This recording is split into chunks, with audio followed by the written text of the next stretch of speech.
Hello friends, आप देख रहे हैं ज्ञान समृद्धि और मैं हूं जय। डियर फ्रेंड्स, इस वीडियो में हम हिंदी साहित्य और व्याकरण से संबंधी कुछ महत्वपूर्ण विषयों पर चर्चा करेंगे। आज हमने यमक और श्लेष अलंकार पर चर्चा करने का निर्णय किया है। डियर फ्रेंड, ये अपने आप में काफ़ी इम्पोर्टेंट टॉपिक है।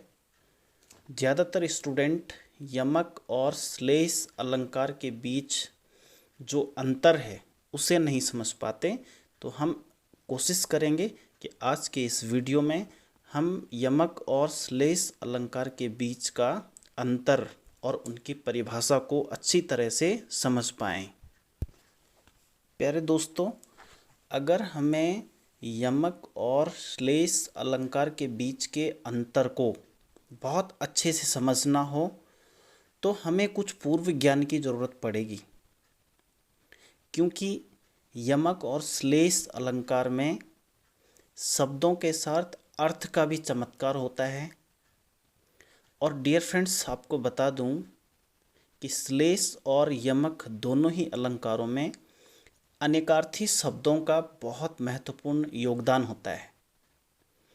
अगर हम कुछ अनेकार्थी शब्दों को बहुत अच्छे से समझ लें तो हमें यमक और श्लेष अलंकार को समझने में ज़्यादा दिक्कत नहीं आएगी। तो हम पहले कुछ महत्वपूर्ण अनेकार्थी शब्दों की चर्चा करते हैं। उसके बाद मैं भरसक कोशिश करूँगा कि आज आपको यमक और श्लेष अलंकार के बीच का अंतर और यमक और श्लेष अलंकार के कुछ एग्जाम्पल समझा पाऊँ। ठीक है फ्रेंड्स, तो अभी लेते हैं कुछ अनेकार्थी शब्द और उसके बाद उसकी चर्चा करते हैं। फ्रेंड्स, अनेकार्थी शब्द वे होते हैं जो शब्द तो एक ही हैं, लेकिन प्रसंग के अनुसार उसके अर्थ अलग अलग होते हैं। जैसे अगर एक शब्द हम ले लें, सवर्ण। ये जो सवर्ण शब्द है फ्रेंड्स, ये वर्ण शब्द है फ्रेंड्स, इसके हम बहुत सारे अर्थ निकाल सकते हैं। वर्ण शब्द का एक अर्थ रंग होता है कि वो फला फला किस वर्ण का है, तो वर्ण का अर्थ रंग होता है। और फ्रेंड्स, वर्ण का मतलब अक्षर भी होता है और वर्ण का मतलब जाति भी होता है फ्रेंड्स। तो क्योंकि जैसा आप जानते हैं भारत में चतुर्वर्ण व्यवस्था रही, तो ये वर्ण जाति से संबंधी है, वर्ण अक्षर से संबंधी है और वर्ण रंग से भी संबंधी है। अब इनके अलग अलग अर्थ इस आधार पर ग्रहण किए जाते हैं कि आप इस वर्ण शब्द का प्रयोग किस प्रसंग के हिसाब से कर रहे हैं।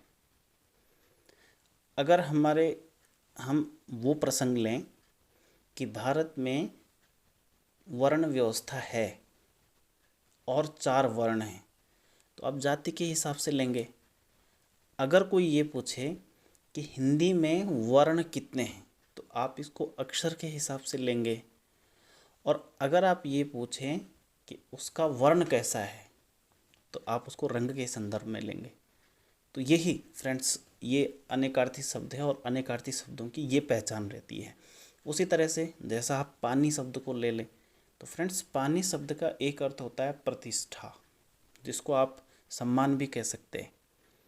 और उसी तरह से पानी शब्द का एक अर्थ चमक भी होता है, और पानी आप जल को भी जानते हैं, तो ये भी एक अनेकार्थी शब्द है फ्रेंड। ठीक है, उसी तरह से अगर हम एक और एग्जांपल ले लें, कनक, तो कनक का मतलब फ्रेंड्स सोना भी होता है और कनक का अर्थ धतूरा भी होता है।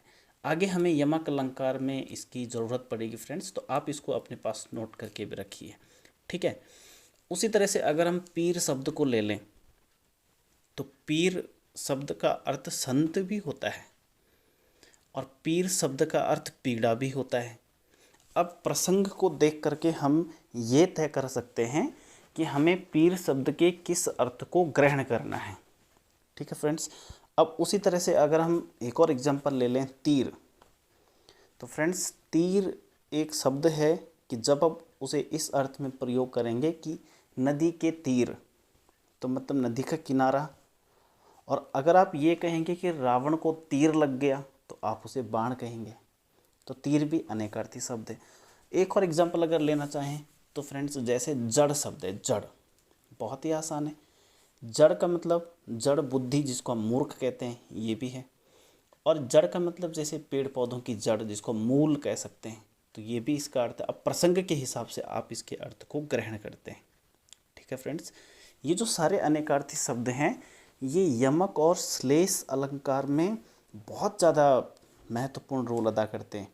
जैसे वक्रोक्ति में भी इनका रोल होता है। ऐसे आगे भी और अलंकार है जिनमें आपको फ्रेंड्स इसकी ज़रूरत पड़ेगी। ठीक है, उसी तरह से एक और एग्जाम्पल ले लें, मत। तो फ्रेंड्स, मत का अर्थ वोट भी होता है, जिसको आप मतदान के संदर्भ में इस्तेमाल करते हैं। मत का मतलब राय भी होता है, विचार कह सकते हैं आप इसको। जैसे हम कभी कह सकते हैं कि आपका इसमें क्या मत है, तो मत माने ये राय, आपकी विचार क्या है। और मत हम उस संदर्भ में भी इस्तेमाल करते हैं कि ऐसा मत करो, ऐसा मत बोलो, तो निषेधात्मक भी इसका अर्थ होता है। ठीक है फ्रेंड्स, और उसी तरह से एक और शब्द लेना चाहें तो जैसे कर। कर का मतलब एक कर टैक्स होता है, जो आपको कर जमा करना पड़ता है, वार्षिक आयकर वगैरह वगैरह। और उसी तरह से कर का मतलब होता है हाथ। जब हम ये कहते हैं कि कर कमलों से फला फला का उद्घाटन किया गया, तो कर का मतलब वहाँ पे हाथ होता है। तो फ्रेंड्स, मैंने कुछ शब्द लिए हैं यहाँ पे, जिनमें मैंने ये समझाने की आपको कोशिश की है कि हिंदी में अर्थ के आधार पर शब्द 4 प्रकार के होते हैं। उनमें से एक होता है अनेकार्थी, कि शब्द एक है और उसके अर्थ अनेक हैं। अगर फ्रेंड्स आप ये बात समझ गए तो मुझे पूरा भरोसा है कि आपको यमक और श्लेष दोनों ही अलंकारों को समझने में बहुत ज़्यादा आसानी होने वाली है। ये बहुत कम एग्जाम्पल मैंने आपको दिए हैं। आप किताब देखेंगे, आपको मैं और एग्जाम्पल दूंगा भी इसके, तो आपके पास बहुत बड़ी फहरिस्त बन जाएगी कि शब्दों के एक से ज़्यादा अर्थ होते हैं। फिलहाल हम इनके सहारे फ्रेंड्स कोशिश करते हैं कि हम यमक और श्लेष अलंकार की परिभाषा और उनके बीच का अंतर और साथ में उनसे जुड़े हुए कुछ एग्जाम्पल हम सॉल्व कर पाएँ। फ्रेंड्स, आप लास्ट तक देखते रहिए। मैं आपको लास्ट में घर के लिए भी कुछ क्वेश्चन देने वाला हूँ, जिससे आप ये देख पाएंगे कि आपको कितना समझ में आया। ठीक है फ्रेंड्स, हम स्टार्ट करते हैं अब यमक और श्लेष अलंकार की परिभाषा के साथ। ठीक है फ्रेंड्स, पहले यमक अलंकार की परिभाषा को समझने की कोशिश करते हैं।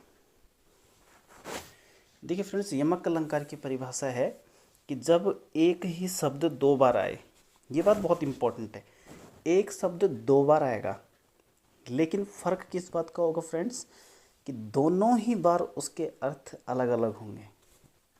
और आपको ये बहुत ज़हनी तरीके से समझना है कि यमक जो शब्द है, इसका मतलब होता है युग्म। और फ्रेंड्स, युग्म माने क्या होता है, जोड़ा। जोड़े का मतलब क्या है, जो कोई एक शब्द होगा जो जोड़े में आएगा, मतलब एक शब्द 2 बार रिपीट होगा, लेकिन इम्पॉर्टेंट बात क्या है फ्रेंड्स, अर्थ अलग होगा, दोनों बार अर्थ अलग होगा। और इसी के साथ अगर हम श्लेष अलंकार की बात करें तो फ्रेंड्स, एक शब्द होगा पंक्ति में जिसके प्रसंग के अनुसार 2 या 2 से ज़्यादा अर्थ हो सकते हैं। अब मूल अंतर क्या है फ्रेंड्स, यमक अलंकार में शब्द 2 बार आता है और श्लेष अलंकार में शब्द 1 बार आता है।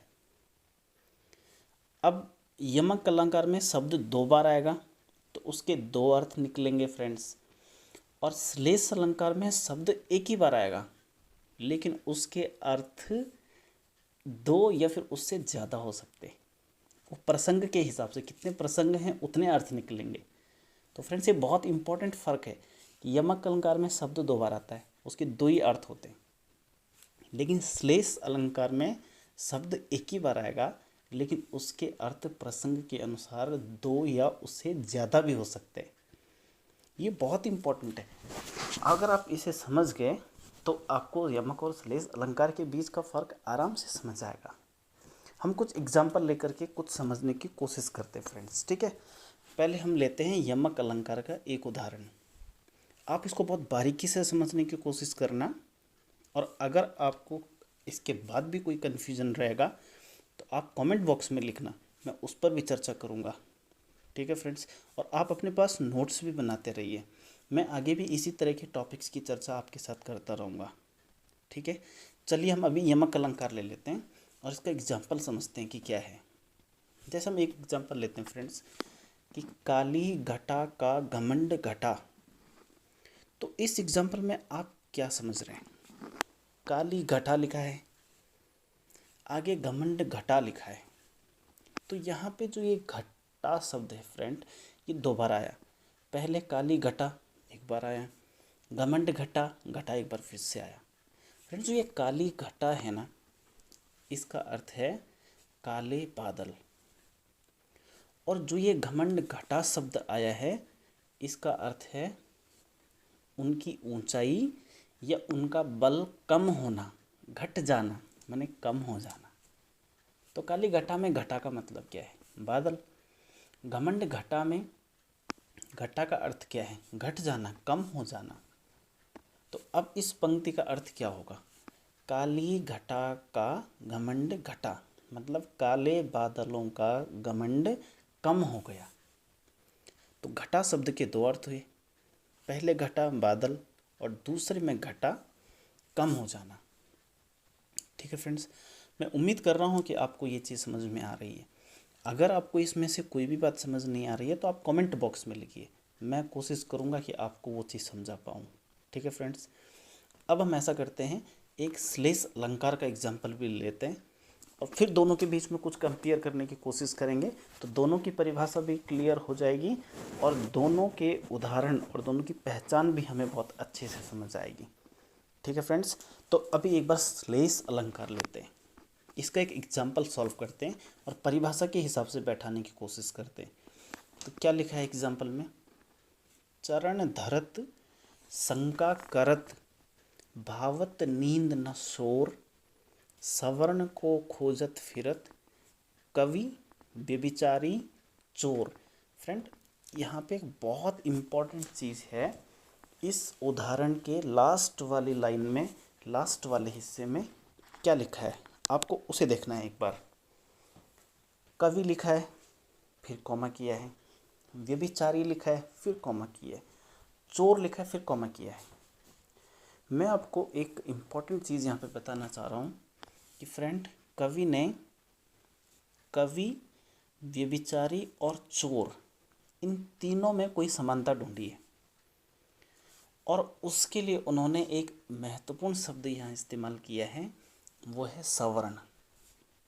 जो दूसरी लाइन के किनारे लिखा है सवर्ण, वो शब्द को अगर आप कवि, व्यभिचारी और चोर के साथ जोड़ के देखेंगे और उसके अर्थ निकालने की कोशिश करेंगे तो फ्रेंड्स, आपको श्लेष अलंकार बहुत अच्छे से समझ आने वाला है।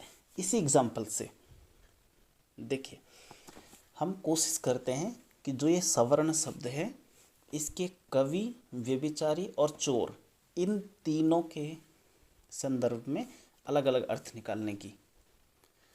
सवर्ण फ्रेंड्स, आप देख रहे हैं सवर्ण में स और वर्ण लिखा है। वर्ण का मतलब अक्षर होता है, वर्ण का मतलब रंग भी होता है, आपको पहले ही बताया हमने, और वर्ण का मतलब जाति भी होता है फ्रेंड्स।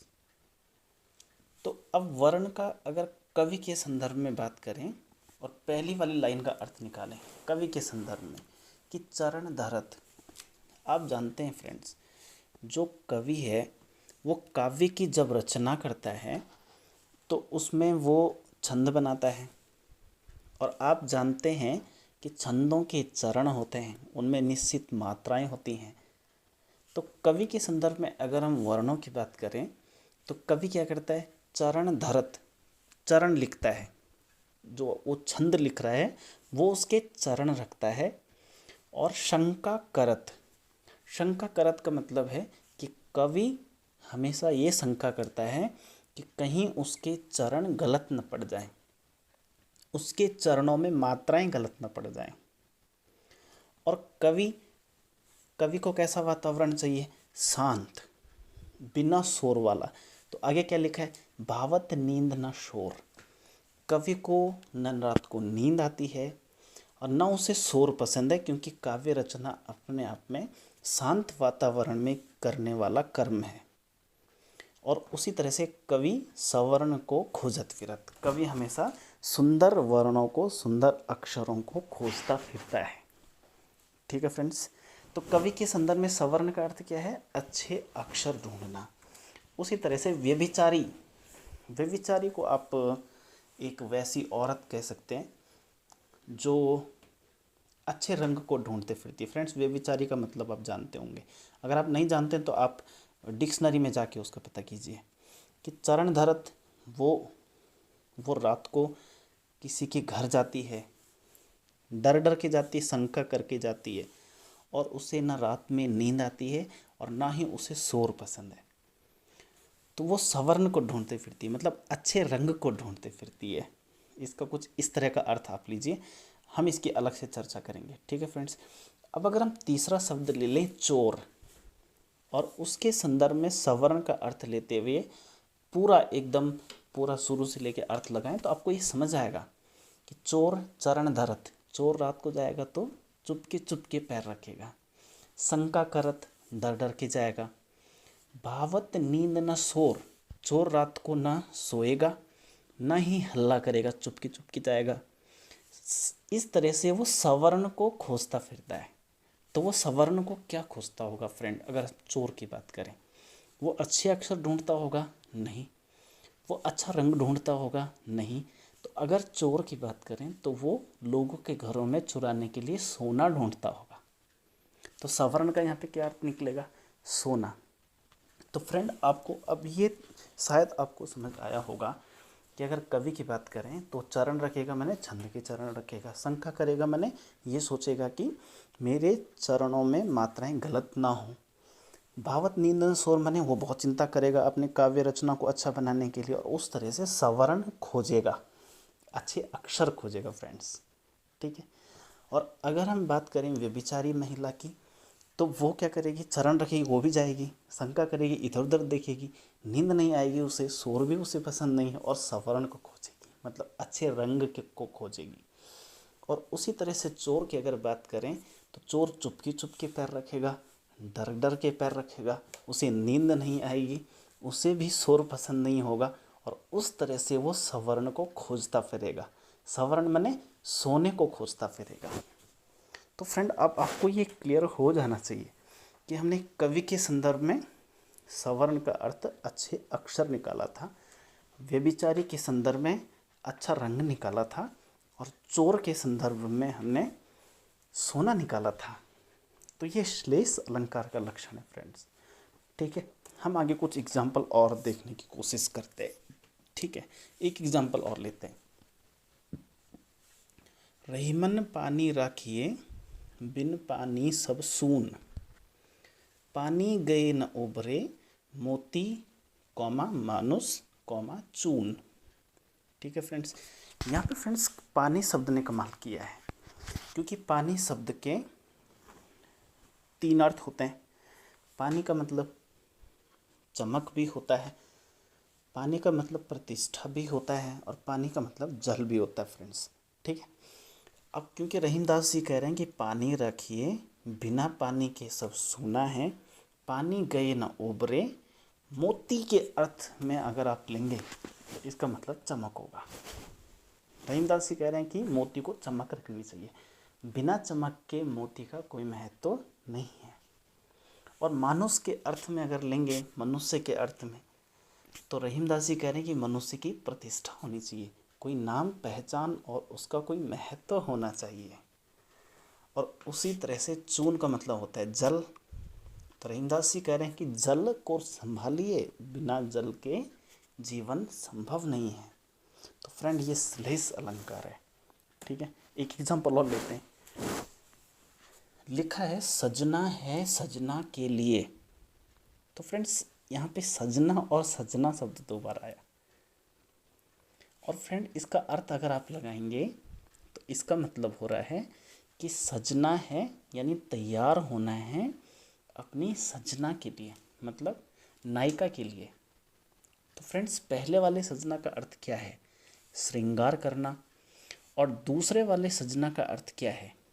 नायिका या प्रेमिका। तो इस पूरी लाइन का अर्थ क्या निकलेगा कि तैयार होना है, श्रृंगार करना है अपनी प्रेमिका के लिए। तो पहले सजना का अर्थ श्रृंगार हो रहा है, दूसरे सजना का अर्थ क्या हो रहा है? प्रेमिका। तो अब इसमें कौन सा अलंकार होगा? यमक अलंकार होगा। अब लेते हैं एक और एग्जाम्पल। सीधी चलते राह जो, रहते सदा निशंक, जो करते विप्लव उन्हें हरि का है आतंक। अब इसका अर्थ लगाते फ्रेंड्स, ठीक है? कितना कमाल आएगा इसमें, बहुत ही मज़ा आएगा। सीधे चलते राह जो, कहने का मतलब है कि जो बहुत ही सीधे सीधे चलते हैं, रहते सदा निशंक, और वो इधर उधर देखे बिना बहुत ही प्यार से चलते हैं, ठीक है फ्रेंड्स? जो करते विप्लव, विप्लव का मतलब जो गलत काम करते हैं, उन्हें हरि का है आतंक। हरि माने बंदर का अर्थ ले लीजिए फ्रेंड्स। हरि शब्द का पहला अर्थ बंदर ले लीजिए। आपको रास्ते में कहीं बंदर मिलेगा तो आप सीधे चलेंगे, बिना डरे चलेंगे, विप्लव नहीं करेंगे। अगर आप विप्लव, विद्रोह करेंगे, कुछ छीना झपटी करेंगे तो आपको बंदर झपटेगा, आपको बंदर का डर रहेगा। और अगर हम हरि का मतलब विष्णु ले लें तो क्या होगा? सीधे चलते राह जो, रहते सदा निशंक। अगर आप सीधे चलेंगे तो सुखी रहेंगे। अगर आप विप्लव करेंगे, कुछ द्वेषपूर्ण कार्य करेंगे तो हरि का आतंक, आपको विष्णु भगवान का डर सताएगा।